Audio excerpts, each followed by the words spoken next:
జ్యోతిషాస్త్రరీత్యా ద్వాదశ రాశుల్లో 11వ రాశి అయినటువంటి కుంభరాశి మిత్రులారా, మీరు ధనిష్ఠా నక్షత్రం 3, 4 పాదములు, శతభిషా నక్షత్రం 1, 2, 3, 4 పాదములు, పూర్వభద్ర నక్షత్రం 1, 2, 3 పాదాలకు జన్మించిన మీరు కుంభరాశి వారిగా పరిగణించబడుతున్నారు.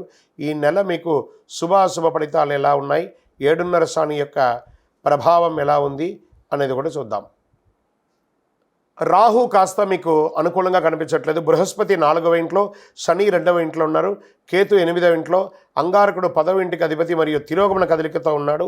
కేతు 8వ ఇంట్లో. చేపట్టిన పనిలో అవరోధాలు ఉన్నప్పటికీ నిదానంగా పూర్తి చేస్తారు. సంఘంలో పేరు ప్రతిష్టలకు లోటు ఉండదు. చిన్ననాటి మిత్రులతో విందు వినోదాల కార్యక్రమాల్లో పాల్గొంటారు. ఇంటిలో వివాహాది శుభ కార్యక్రమాలకు ఏర్పాట్లు చేస్తారు. తెలివితో కొన్ని వివాదాల నుంచి గట్టెక్కుతారు. తొందరపడి వ్యాపారంలో ఇతరులకి పార్ట్నర్షిప్ ఇవ్వకండి, దానివల్ల నష్టపోతారు. గృహమునకు శుభకార్యాలు చాలా అద్భుతంగా ముందుకెళ్తుంది. కలిగిన సమాజంలో కలిగిన వ్యక్తులతో పరిచయం పెరుగుతుంది. వ్యాపారాలు క్రమక్రమంగా అభివృద్ధి అవుతుంది. ఉద్యోగంలో ఆశించిన మార్పులు ఉంటాయి. అన్ని రంగాల వారికి ఒత్తిడిలు తొలగిపోయి కాస్త మీరు బ్రీత్ వస్తుంది. అన్ని రంగాలు వాళ్ళకందరికీ బ్రీత్ వస్తుంది. ఆరోగ్య విషయంలో అశ్రద్ధ చేయడం మంచిది కాదు. మీకు శస్త్రచికిత్స కూడా అయ్యే అవకాశాలు ఉన్నాయి. ఆర్థిక పరిస్థితి మెరుగుపడుతుంది.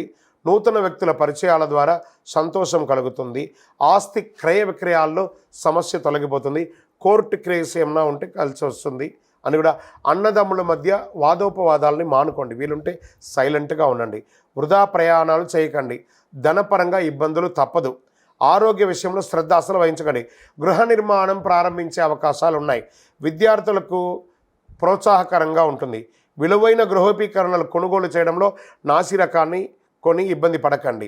అనేక రూపాల్లో పెట్టుబడులు పెట్టే అవకాశాలు ఉన్నాయి. ధనం వ్యర్థమయ్యే సూచనలు కనబడుతున్నాయి. జాగ్రత్త.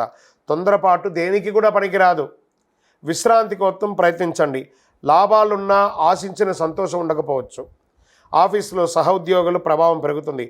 పనిలో సహకారం అందకపోవచ్చు. కొత్త వ్యాపారాలు విజయవంతం అవుతాయి. రాజకీయ నాయకులకి మిశ్రమం. షేర్ మార్కెట్ మిశ్రమం. వ్యవసాయదారులకి బాగుంది. మీడియా రంగం వారికి కూడా బాగుంది. ఐటీ రంగం వారికి కూడా బాగుందని కూడా చెప్పుకోవచ్చు. ఈ యొక్క దీంట్లో శుభదినాలు ఈ నెల ఎలా ఉంది అని అనుకుంటే డిసెంబర్ 1, 4, 8, 12, 15 ఈ రోజులు బాగుంటాయి. చంద్రాష్టమం డిసెంబర్ 22 నుండి మధ్యాహ్నం 12:55 నుండి డిసెంబర్ 25 1:51 వరకు ఉదయం తెల్లవారుజామున జాగ్రత్తగా ఉండాలి. ఈ 2.5 రోజులు. అదృష్ట సంఖ్య 1, 7, 9. పూజించవలసినటువంటి దైవం సుబ్రహ్మణ్య స్వామిని ప్రార్థన చేయండి. దుర్గా అమ్మవారిని ప్రార్థన చేయండి. హనుమాన్ చాలీసా పారాయణం చేయండి. హనుమత్ దీక్ష లాంటిది ఏమైనా తీసుకోండి. అతి శక్తివంతమైన కరుంగాళి మాలను ధరించండి. ఆరోగ్యంగా ఐశ్వర్యంగా ఉంటారు. ఏ దోషమైన తొలగిపోతుంది. మీ వయస్సు ఎంత ఉందో అన్ని సంఖ్యతో దీపం వెలిగించండి. మీ యొక్క ఇంటి ఇలవైపు దగ్గర మీ యొక్క వ్యక్తిగత జాతకానికి కింద కనబడుతున్న నెంబర్కి మీ పేరు, date of birth, time of birth, place of birth WhatsApp చేయండి. విజయోస్తు.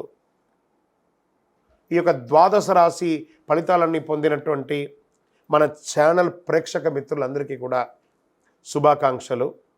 మీరు మా ప్రోగ్రామ్స్ అన్నీ చూస్తున్నారు, కానీ సబ్స్క్రైబ్ చేయట్లేదు, ఎవరికి షేర్ చేయట్లేదు.